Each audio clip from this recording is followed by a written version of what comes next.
Greetings and welcome to In the Trees, the cannabis, gardening, and lifestyle podcast highlighting methods, products, growers, and breeders from Maine, the East Coast, and beyond.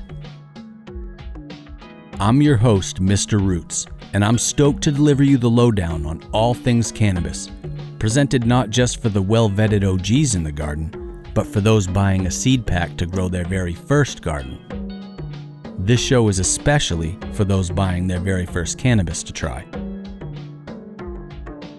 If you are listening in your car, sit back, relax, and strap on your seatbelt. And if you are listening in the garden, turn us up so you can hear us over the fans.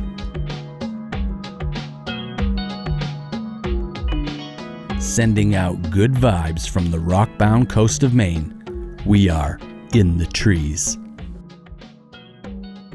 Hey everybody, this is Seth Leaf Pruzansky, and I am stoked because today I'm doing In the Trees podcast.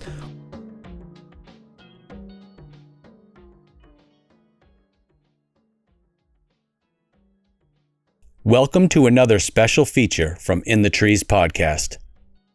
In this episode, we hear from Seth Leaf Pruzansky, self-published author of the critically acclaimed book, The Fight to Enlight.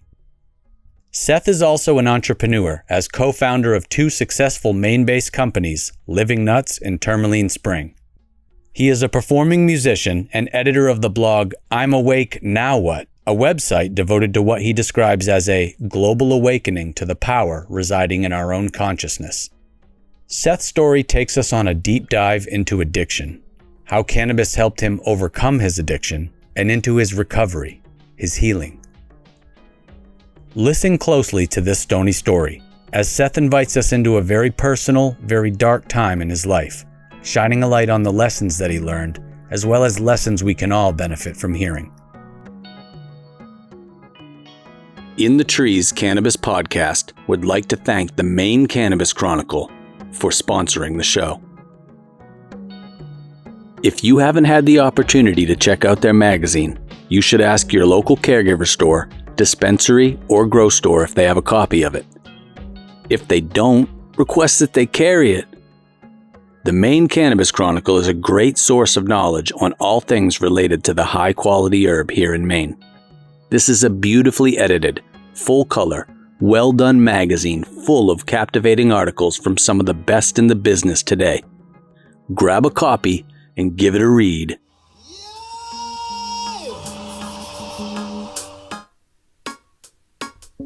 They say experience teacheth wisdom. It's time for a Stoney story.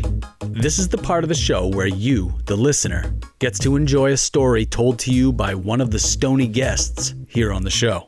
Stoney stories are recorded here in the Enlight studio after a feature we call Spontaneous Combustion, where guests of the show get irie and give their thoughts on some cannabis, extract, or other product.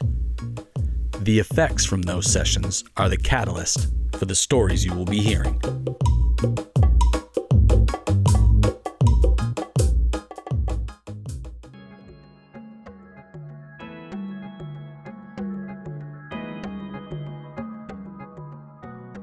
You have a beautifully written story of overcoming addiction in your book. Can you walk us through how you became addicted to heroin and how cannabis helped you overcome your addiction? Absolutely. You know, it's one of these things that it's hard for a lot of people to even admit they're an addict, much less publicly admit it, confront it, and deal with it. At the time, this was a long time ago. I mean, we're talking over 20 years ago, but I was so severely addicted to that drug. I couldn't think about anything else. I couldn't do anything. It was all that. I mean, a lot of people understand the addict mentality. But I used it as a way to kind of numb the intensity that I felt within me. You know, it was like I didn't want to take responsibility for the type of person I knew I had the potential to be. And I also had a lot of trauma. I had a lot of stuff that I hadn't really ever fully resolved. So when I first tried it, because I tried lots of other drugs too, but that one in particular was like, wow, it just numbed out all of the past, all of the trauma, all the beliefs, everything that was kind of preventing me from being good and feeling well. And started snorting just a little tiny bag of it, a quarter of a bag of it. 6 months later, I'm shooting 50 bags a day. Ooh. And at that point, you're in so deep. Yeah. There's just like almost no way out unless harsh measures are taken. And that's essentially what I did. I overdosed a bunch of times. Oh, brother. Yeah. And, waking up not to be crude here, but I'll be, descript, but waking up in a pool of vomit and piss and realizing that I'm physically killing my body because of this addiction. I didn't want to die, Also having seen my closest friends overdose and die, and I got to a point where I was like, okay, I got to get it together here. And I made a decision, and I made a decision with such firm amplitude, with such intensity, that I am going to do whatever it takes to kick this shit, get out of it, and get back to normal, whatever normal would be after something like that. Yeah. And I had to dig deep with my own willpower, my own volition, and literally be like, because once you stop, the withdrawals are so severe. You get so sick, violently ill. And I mean, it's suffering on every level, mental, emotional, physical, spiritual. I mean, you're just obliterated. Your whole being is obliterated from the effects of the withdrawal that this drug has. So I made that decision, and my willpower got put right to the test for every moment of every day, all night, because you don't sleep for a long time either. So it's just you wide awake with what you've done to yourself, and you have to face that. And it was the most brutal thing that I would never want to wish on my worst enemies. It's that level of pain. It hurts that bad that you wouldn't want anybody to go through that, because it's torture.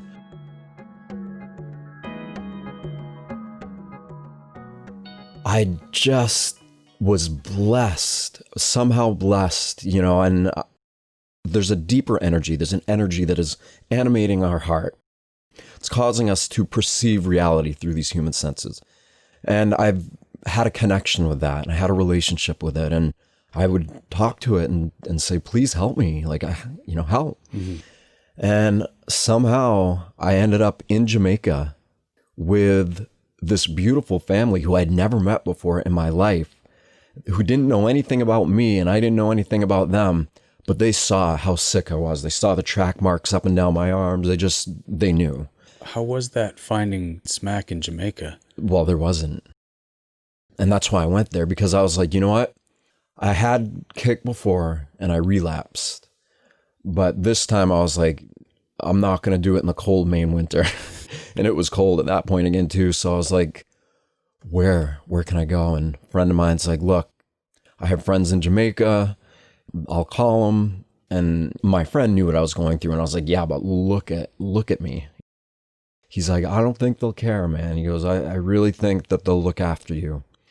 And I just was like, all right, just kind of putting your faith in the universe and trusting that it's going to lead you to where you need to be, Sure enough, I get there. I did the last bag of heroin that I ever did right at the Portland airport before I got on the plane.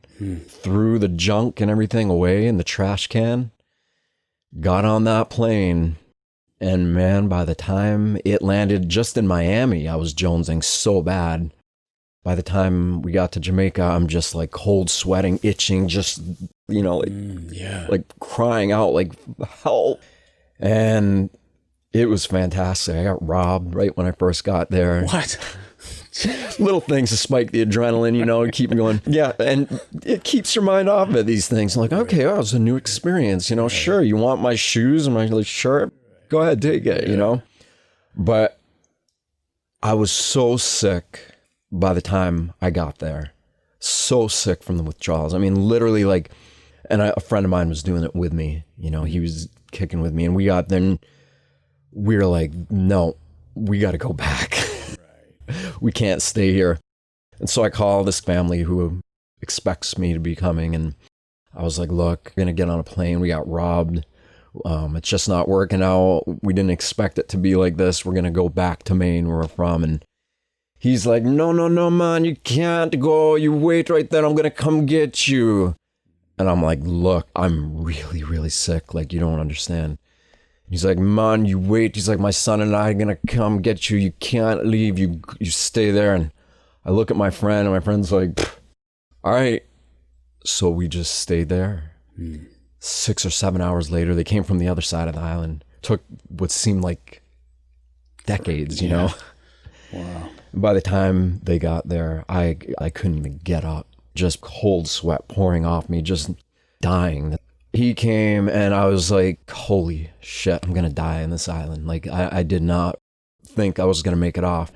As I'm driving back, I'm in the back of a white pickup truck, okay, with steel bed. You know, and the roads in Jamaica are small, and every pothole and bump they're hitting. So I'm just getting like literally tossed about this can in the back, you know. And but I'm looking around and I'm seeing the poverty, you know, the people living in shanties, you know, all like, and I'm just like I'd never even left. I'd never been to a third world country at that point. So I'm having culture shock while I'm going through withdrawal. And after you got robbed. After I got robbed, after all that. So I'm literally like, okay, I'm going to die here. I'm going to die on this island. And I'm just like trying to come to terms with it, because there's a part of you when you go through that where, you know, in my instance, for example, all the pain and suffering and everything that was happening was so severe and so intense that like you want to cry with everything you have, but you're like, I'm in this constant process of like begging God to forgive me, or begging the universe, or asking for help. Like, please, just help me get through this. I'm going to be a better person, you know? And like, so I'm doing that. And I'm just like going through this thing as a way to deal with it and tolerate it. And finally we get to where they're staying, you know, where they live. They live in the Blue Mountains of Jamaica. And it was like, you know, this big garden paradise. Unbelievable, you know, unbelievable, like compared to the city and towns and all that where I was before. And just so lush, so abundant, so like rife with life. They're growing all their own food. They have animals, like the whole. And when I first saw that, I was like, wow. You know, and they're Muslim too, which is really interesting. Yeah. They're more of like a spiritual sect of it, kind of like related to Sufism, whirling dervishes. So here I am, a white guy, you know, white as could be from the Withdrawals, you know, like literally ghostly white on this island. I'm a minority, you know, and I'm with Muslim people who are there, and they're like, we're going to take care of you guys. And when I first got there, I started crying, you know. It was so emotional to like see this man and his wife and their big family who don't even know my friend and I, and we're literally on the verge of dying. And they're like, we're going to take care of you guys.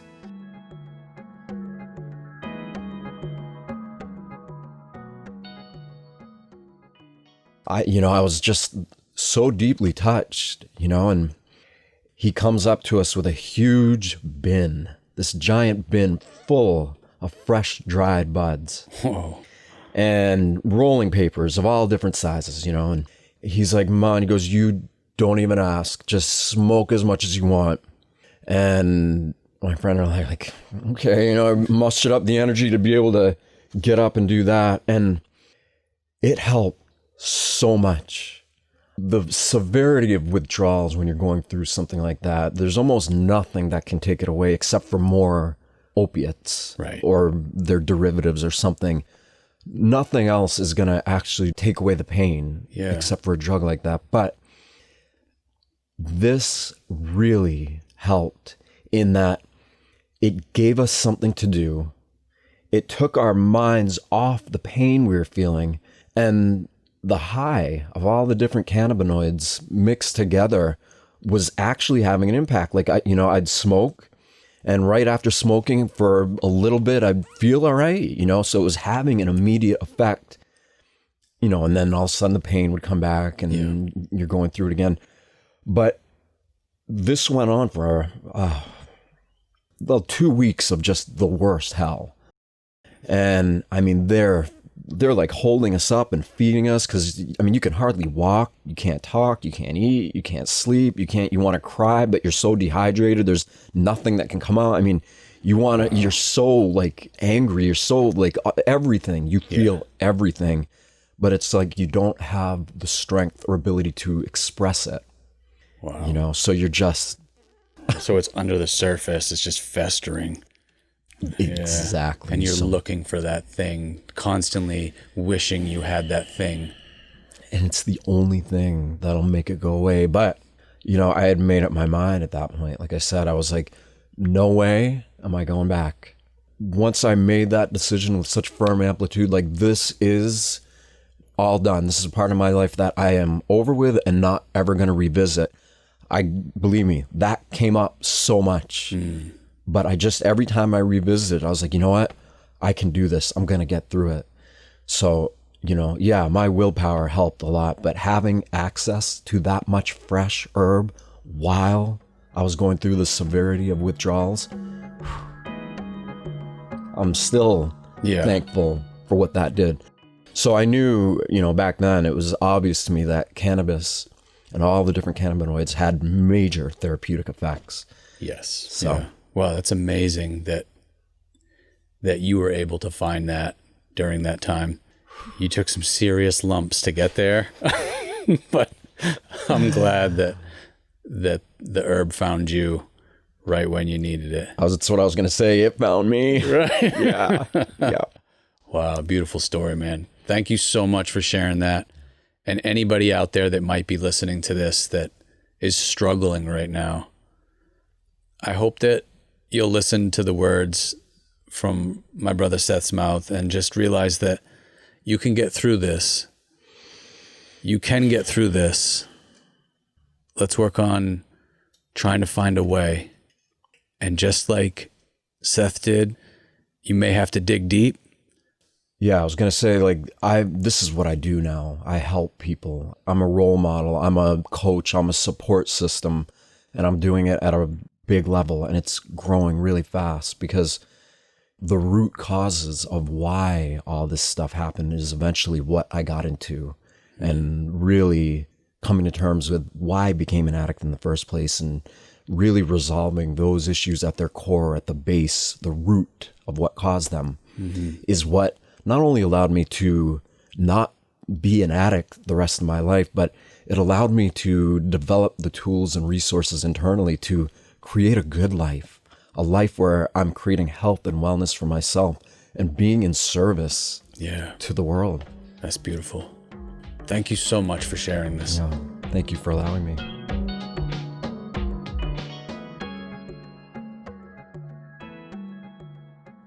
Wow. Powerful and beautiful. We can all learn from Seth's journey and apply it in areas where we are needing love for ourselves and others. I hope you have enjoyed this special feature.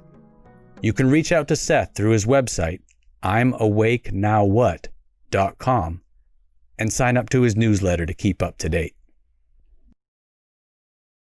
If you are struggling with addiction, please realize that you are not alone, that everyone needs help in their lives from time to time, and that you are not hopeless. You can get through this, and your life will get better once you do. Look for more bonus episodes of the podcast featuring lifestyle stories, educational lessons, and other great conversations with guests of the show.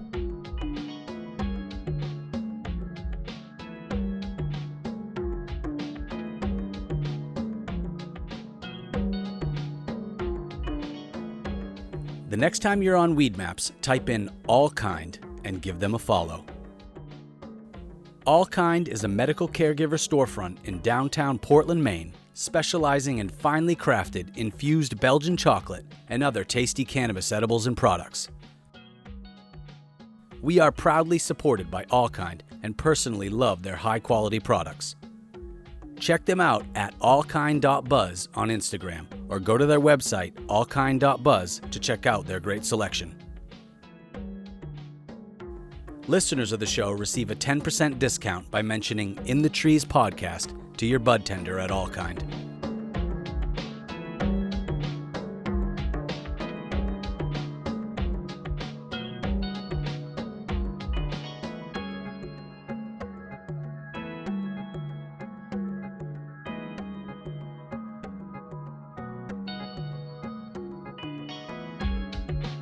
Please visit our website, inthetreespodcast.com, for bonus audio and video content, including more Stoney stories, our well-loved blog, and behind-the-scenes features unaired on the show.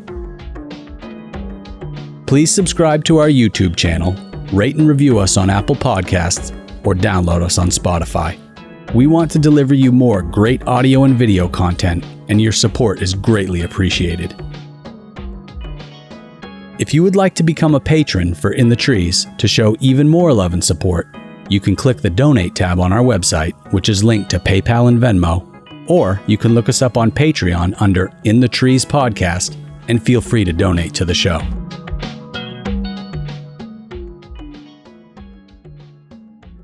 In the Trees Podcast is a labor of love, and our team is committed to providing you a quality show. We are so grateful for your show donations and Patreon support. They allow us to continue providing fun and educational podcast episodes like the one you just listened to, and maybe get some better mics and equipment for the studio.